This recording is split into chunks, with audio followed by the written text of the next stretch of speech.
Dans le métro, dans la rue, à la maison, les écrans sont partout. Chez les adultes, leur présence est devenue banale.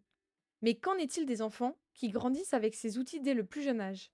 Quel impact ont-ils sur leur développement, sur leur concentration, leur langage ou encore leur relation aux autres? Dès les premières années de vie, le cerveau de l'enfant se développe à une vitesse exceptionnelle.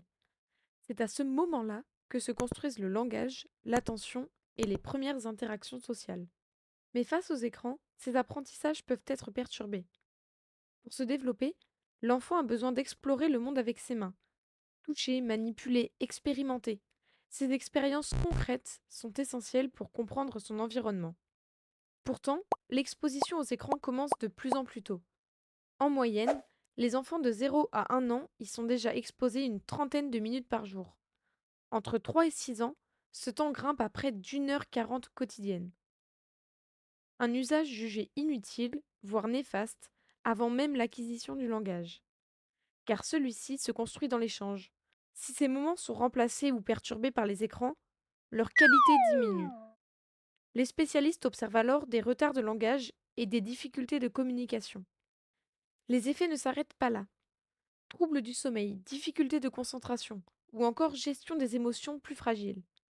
Habitué à être apaisé par un écran, l'enfant apprend moins à faire face seul à ses frustrations.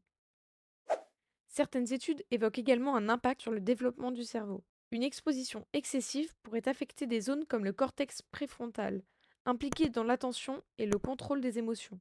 Dans les cas les plus préoccupants, cette surexposition peut entraîner de véritables troubles du développement, voire des situations de handicap. Chez certains enfants, des symptômes proches des troubles du spectre de l'autisme ou de troubles bipolaires ont pu être observés, sans que les écrans en soient l'unique cause, mais comme un facteur aggravant. Alors, jusqu'à quel point faut-il limiter les écrans? Aujourd'hui, les recommandations sont claires.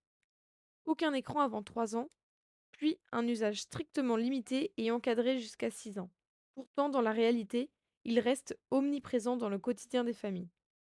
Face à ce constat, les autorités tentent de réagir.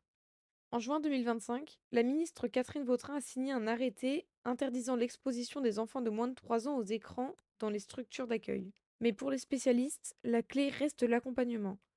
Lire, jouer, sortir, proposer des activités, autant d'alternatives essentielles pour favoriser le développement de l'enfant.